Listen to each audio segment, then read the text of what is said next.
துபாயில் உள்ள mall of the Emirates அருகே உள்ள குடியிருப்பு கட்டிடத்தில் நேற்று இரவு பெரும் தீ விபத்து ஏற்பட்டுள்ளது.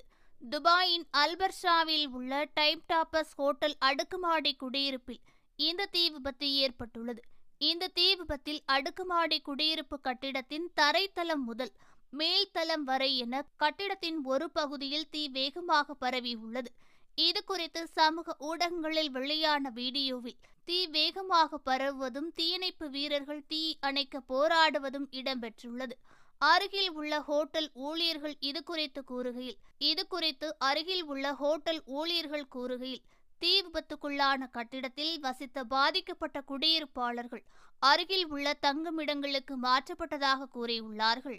இந்த சம்பவத்திற்கு என்ன காரணம் மற்றும் யாராவது காயமடைந்தார்களா என்பது குறித்து தெளிவாக தெரியவில்லை. மேலும் ஞாயிற்றுக்கிழமை மெரினா துறைமுகத்தில் உள்ள கப்பல் பெட்ரோல் நிலையத்தின் அருகே நிறுத்தப்பட்டிருந்த படகில் திடீரென தீ விபத்து ஏற்பட்டுள்ளது. இந்த சம்பவத்தால் அப்பகுதி முழுவதும் புகை மூட்டமாக காட்சியளித்தது.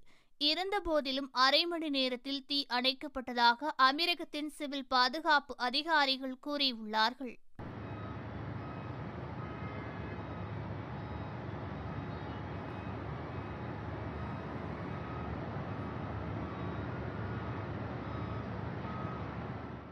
ஓகே ஃப்ரெண்ட்ஸ், இது போன்ற நியூஸ்களை உடனுக்குடன் தெரிந்து கொள்ள எங்கள் ரேஸ் தமிழ் சேனலை லைக் பண்ணுங்க, ஷேர் பண்ணுங்க, கமெண்ட் பண்ணுங்க, மறக்காம சப்ஸ்கிரைப் பண்ணுங்க.